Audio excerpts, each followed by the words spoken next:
Melanin Monarchy citizens. This is your Queen Monique here. Thank you so much for hanging out with me in 2023. Here at the channel, we enjoy the conversations that we've been having. So we said, let's keep this party going. So welcome back and welcome to the first full episode of 2024.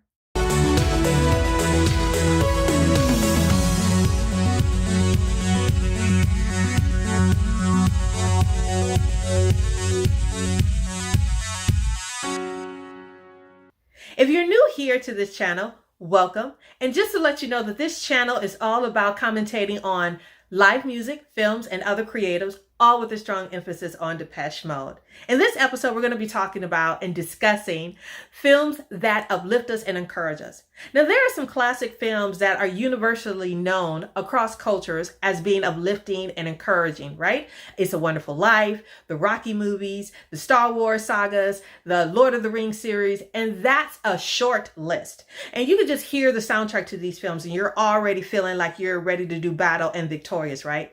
But then there are the films that seem to have been made for us specifically, that speak to us specifically and encourage us and uplift us. And that's what we're going to be discussing today. I'm going to tell you 3 films that I love and that encourages me and inspire me no matter how many times I see these films. The first film is The 13th Warrior. Now, The 13th Warrior stars Antonio Banderas, Omar Sharif, Diane Venora, and a whole host of wonderful European actors that if I tried to pronounce their name, I'm just going to butcher it. So this film was actually adapted from a book by Michael Crichton called Eaters of the Dead, and it was directed by John McTiernan. Now, John McTiernan is known for Die Hard and Predators, and this particular film came out in 1999.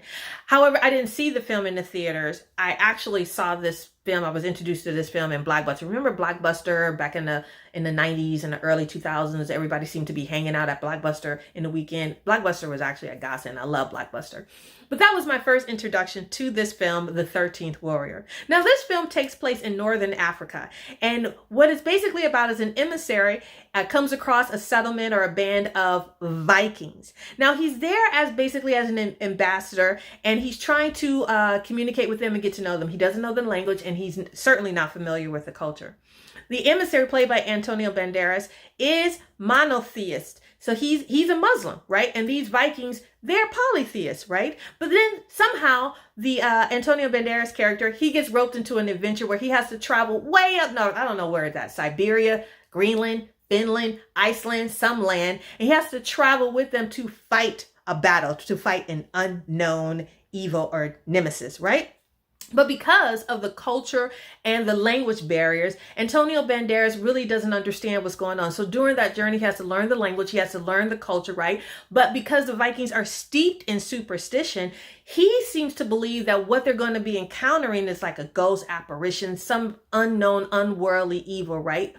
So, but he quickly finds out that everything is not as it seems. But because what he doesn't know, it creates all this fear, right? It creates a lot of fear in him. Now, he's not a soldier. He's not a mercenary. These Vikings are. He's an educated man. He's a poet, right? So he doesn't know how to do battle in this sense, but he has to learn. But in it, he has a ton of fear. So there's about the whole spirit of fear. But he learns that all is not as it seems, right? So he quickly does away with that spirit of fear. And when he does that, he's able to think clear. He's able to help them strategize a whole lot better. And he's able to help them become victorious in this battle. What I love about this particular film is that it deals with perception and it deals with fear. And it also talks about the call for hope, because he was a man who was sacrificing his life, going to another land to protect other people. And I absolutely love this film. It encourages me no matter how many times I see it. So that's The 13th Warrior.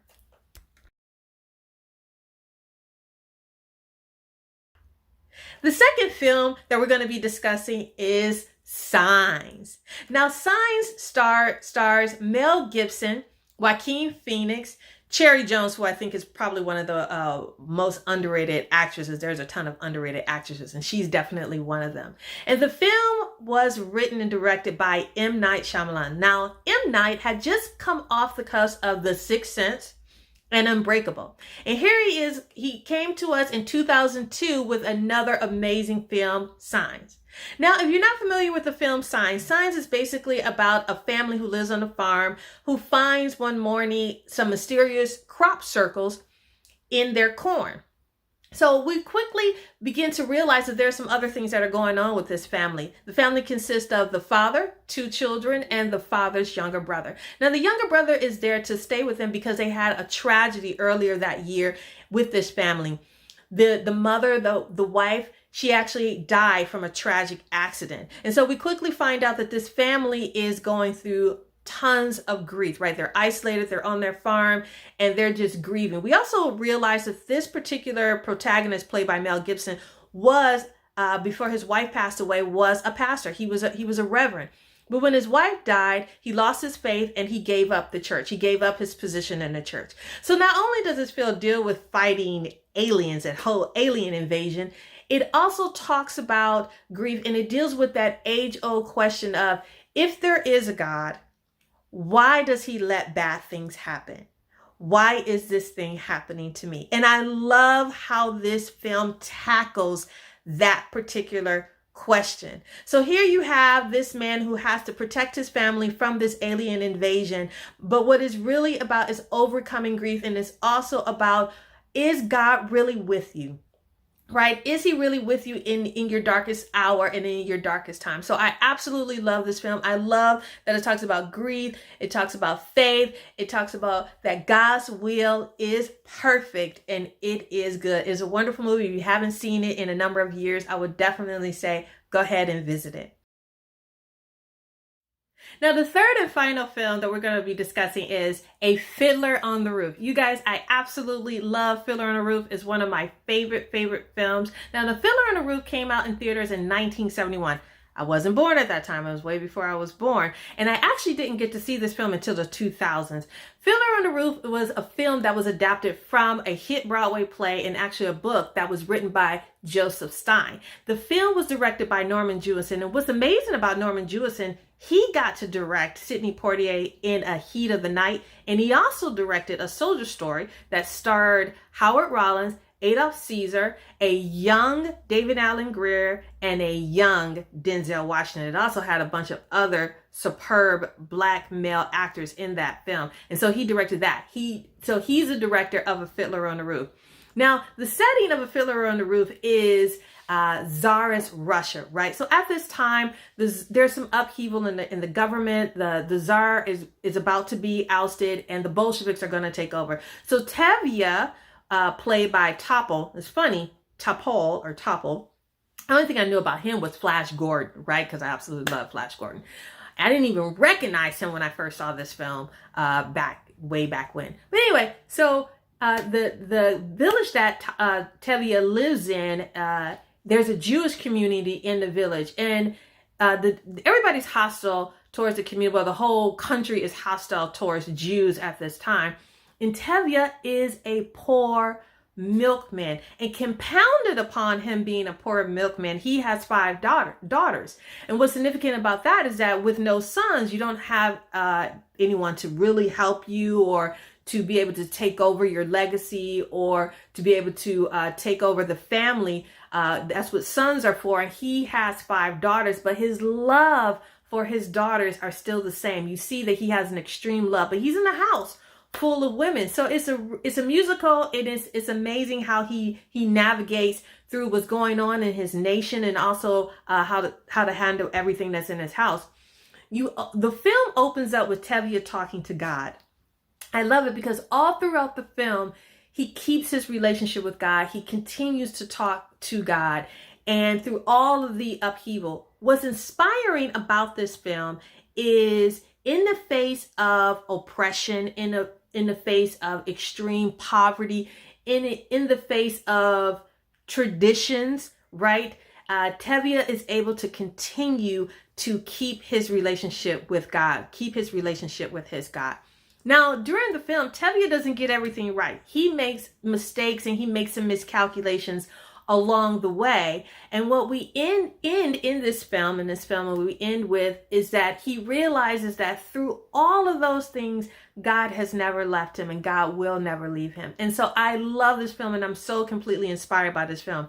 Another note about this film is that it has an intermission. Remember back in the day when films were over 2 hours long, there was an intermission to give you an opportunity to go to the restroom? That was during that time. Now we don't have it anymore, and I'm pretty sure it's because they figured out, why have an intermission? You could have more films and make more money. I think we need to bring it back, because I'm telling you, I just saw a movie in a theater and it was over 2 hours long, and by 1 hour and 45 minutes, I needed to go potty, right? So I'm thinking we should bring back the intermission. So that is A Fiddler on a Roof. Now is the time for 7 Degrees of Depeche Mode.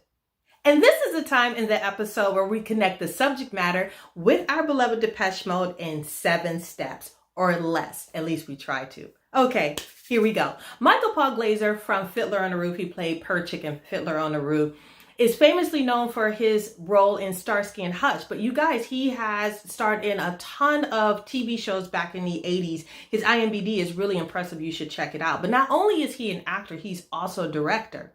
And he directed a little film by the name of The Running Man. Did you guys know that he directed The Running Man? I didn't know he directed The Running Man, but he directed The Running Man. So The Running Man starred Arnold Schwarzenegger. And Arnold Schwarzenegger is a famous action hero, and he's done a ton of films. And one of those action films that he was able to be in was Expendables 3. Now, Expendables 3 is a testosterone-laden film with a ton of action heroes, especially action heroes from back in the day. And it also had Antonio Banderas from The 13th Warrior and Mel Gibson from Signs. And as I said before, Mel Gibson was in Signs with actress Cherry Jones.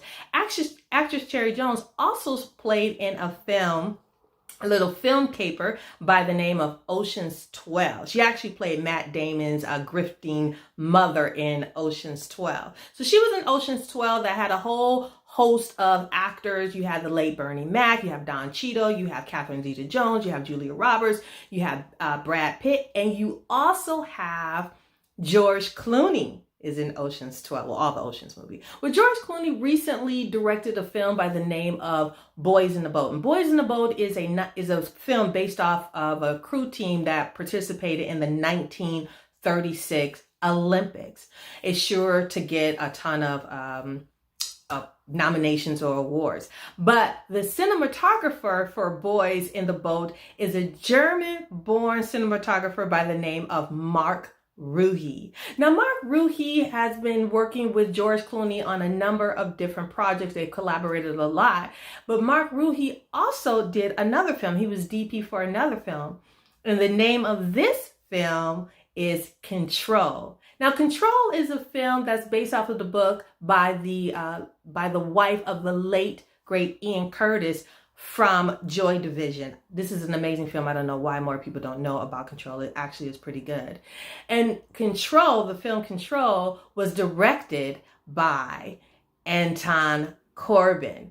And of course, devotees know that Anton Corbijn is like the other Depeche Mode member. He's the creative director for Depeche Mode. He actually designed the stage for their latest tour, the Memento Mori tour, and he's done a ton of different work for Depeche Mode over the years. So there you go. There you have it. That is the 7 degrees of Depeche Mode. And trust me, I had to use like every single 7 step there. So let me go ahead and recap. So you have Michael Paul Glaser, did I say that right? Michael Paul Glaser from Fiddler on the Roof, who directed The Running Man, who starred Arnold Schwarzenegger. Arnold Schwarzenegger was in Expendables Part 3, which also had Antonio Banderas from The 13th Warrior, as well as Mel Gibson from Signs. Mel Gibson in Signs also had Cherry Jones. She was in Signs. Cherry Jones played in Ocean's 12 with George Clooney. George Clooney directed a film, a recent film by the name of Boys in the Boat. Boys in the Boat cinematographer is German-born Mark Ruhe, and Mark Ruhe was also the DP on the film Control, directed by Anton Corbijn. Anton Corbijn, of course, association with Depeche Mode. We know all about that. So there you go, you guys. Thank you so much for coming along this encouraging film journey. I wanted to share with you the encouraging films that I like, that always gives me more of a lift and encourages me. You guys, let me know what your films are, the films that you can watch anytime, no matter how many times, and it always encourages you. It always gives you that strength and let you know that you can do it and you can conquer all. But if you like this kind of material, definitely go ahead and share it. Follow me. You can follow me on Instagram, on TikTok, on Facebook. You can go ahead and subscribe to my YouTube channel. Share this with people, movie buffs, people who love movie history and love this type of information. And thank you again for coming along this journey with me this new year. I can't wait to all the reviews that I'm going to have for you guys. And I love bringing you joys and smiles. Toodle pip.